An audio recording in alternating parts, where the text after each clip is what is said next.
Wir sind Krieger. Wir sind Krieger. Wir Krieger aus From dem rough place of Naples to global techno Seid euch titans. nicht dunkel. This is Deborah DeLuca. Damit wir schauen, Imagine a alles nightlife waitress from one of the toughest neighborhoods in Naples, her sets clocking tens of millions of views worldwide. But did you know that Italy's reigning techno empress was once a fashion design student who walked away from it all? She dropped out without a degree, returned to the concrete jungle, and gambled her entire future on the night. What drove that definitive choice? Let's dive deep into the story. Born in 1980 in Scampia, a notorious, hard-edged suburb of Naples, Italy, her path didn't immediately start behind the decks. She initially migrated to northern Italy to study fashion design. But before long, a profound sense of contemplation set in. Deborah realized that moving to the city of Medina meant chasing the wrong dream. In interviews, she frequently recalls feeling like an alien in that classroom. She was a product of Scampia, a world defined by grit and survival, while her peers came from environments of privilege.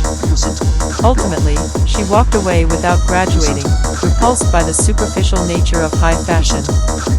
She famously noted that she preferred the raw honesty of the Neapolitan streets over the curated pretension of the fashion elite. Feeling entirely out of place, she left Medina empty-handed. But every bold choice carries a tax.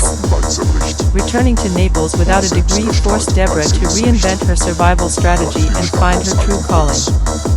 The world she chose to explore was the realm of club culture. Deborah began working the trenches as a waitress in various Neapolitan nightclubs. This wasn't merely a bid to pay the bills, it was a masterclass in observation, allowing her to study the mechanics of the nightlife ecosystem up close. It was a brutal climb. Coming from Scampia, a region unfairly synonymous with poverty and crime, she faced immediate prejudice in upscale venues. She had to work twice as hard just to validate her work ethic. Instead of breaking her, that stigma became the high-octane fuel she needed to prove that your origin doesn't dictate your destination. She eventually transitioned into a club dancer, a path that led her to the White Owl of Ibiza. Giuseppe wasn't just a localized selector, he was an internationally respected producer with releases on heavyweight imprints like Desolat and Psy Plus Tech. Crucially, Giuseppe looked past the former dancer label and recognized a formidable musical mind. Before meeting him, Deborah had a tapestry of arrangements locked in her head but possessed no technical knowledge of production software. Giuseppe convinced her that her sonic concepts had genuine value. He mentored her through the intricacies of digital audio workstations and taught her how to engineer a devastating kick drum. He was the first to truly believe in me, to teach me the craft, and show me how this industry works, Deborah later reflected. With this newfound mentorship, every hard-earned coin from her waitress tips found a purpose, no longer just funding rent, but buying her future in the form of a laptop and DJ gear. Yet, as they began crafting tracks, the harsh politics of the music industry hit hard. Major labels routinely gate-kept raw talent or offered predatory, suffocating contracts. Pivoting with an aggressive, independent strategy, they pooled their remaining capital and launched their own imprint in 2013, Soul_Ment Records. In the digital distribution era, launching a label became vastly more cost-effective, bypassing the heavy overhead of vinyl pressings and logistics. Every available resource was channeled into bulletproof legal admin, elite-tier audio mastering, and sharp visual identity. Initially, cynical critics dismissed Soul_Ment as a mere vanity label. But Deborah quickly silenced the skeptics. Anthems like Nina and Give Me Back aggressively scaled the top 10 of the Beatport techno charts.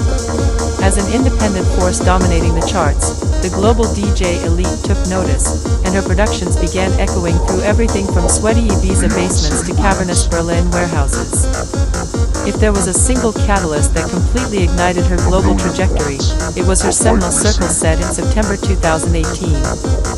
Performing live at the historic Château de Chambord in France, Deborah delivered a masterclass in cinematic atmosphere and flawless track selection.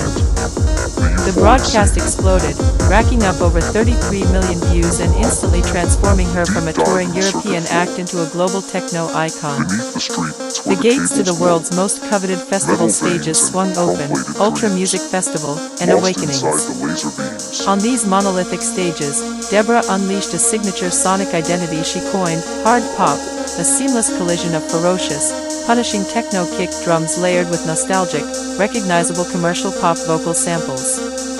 It was a brilliant, calculated crossover strategy that earned her mainstream adoration without sacrificing her underground credibility. Fascinatingly, at the absolute zenith of her global stardom, Deborah remains fiercely loyal to her roots.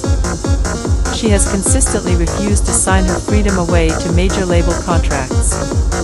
Her landmark albums, from 10, 2018, and She Sleeps, 2020, to Hard Pop, 2024, have all been proudly self-released under her own banner, Soul_Ment Records.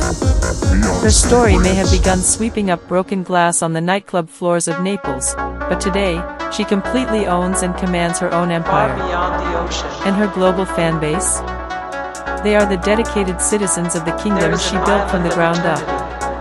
Deborah De Luca took the ultimate gamble on herself, trading the curated pretension of the fashion world for the grit of the techno trenches, and it paid off with a global empire built entirely on her own terms.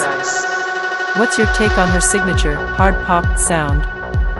Is it a brilliant festival crossover, or do you prefer her darker, raw underground tracks? Drop your thoughts in the comments below. If you want more deep dives into the untold stories of electronic music's biggest icons, smash that like button and subscribe to the channel. Hit that notification bell so you stay locked into the history shaping global club culture. Also, check out the music on this channel, tracked by Z Long. See you in the next video.